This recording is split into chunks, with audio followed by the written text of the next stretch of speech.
It's like old Sundance. Yeah, I mean, I just love the return to independent film that Sundance has brought. So my film is from HBO, and it's called Street Gang: How We Got to Sesame Street. It's the 2 years ago with the Mr. Rogers documentary.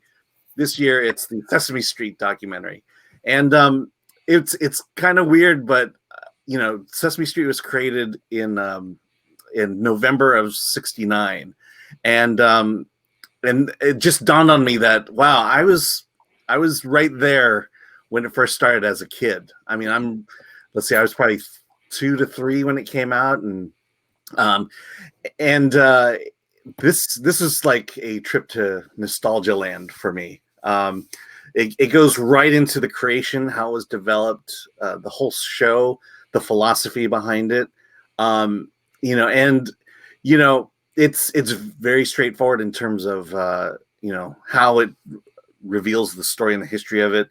There's a lot of Jim Henson in it, but a lot of the people, the creators behind it, and how Jim was an integral part of that. The longtime directors, and then all these interesting facts. Like I didn't realize that Holly Robinson Peete, her dad was the first Gordon, and that she spent most of her life watching her father on television playing with other children who were not her.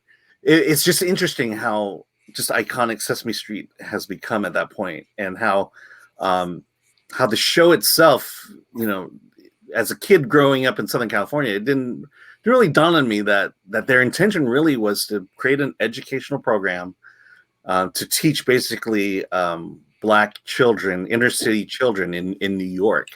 And that was just the focus of this, to give children a head start before going to school, and for free for that matter. So I don't know. Are we all pretty much Sesame Street people here? Oh yeah. I used to tell people my name was Big Bird when I was a little kid. I used to have a snuffleupagus when I was a kid. The Count. Loved him. Yeah. Just loved him. There's a funny story about the Count, but I mean, it goes into a lot of aspects of it. The writing, for that matter, they hired a lot of New York joke writers, excuse me, and they basically had to teach them how to write jokes, but for the sake of educating children. And the Count was a perfect example of that.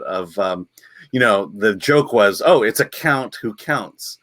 But then they had to go in and say, okay, now here's how he counts, this idea of enumeration. You can count to 5, 1, 2, 3, 4, 5, but the way kids learn is by counting things, counting fingers, and in that fact, counting 5 fingers. And so everything had to have this educational bent. And I was also into the pinball thing. The 1, 2, 3, 4, 5, 6, 7, 8, 9, 10. Yeah. Of enumeration. If you remember, there's like one segment in that piece where there's these spies who have numbers in their coats.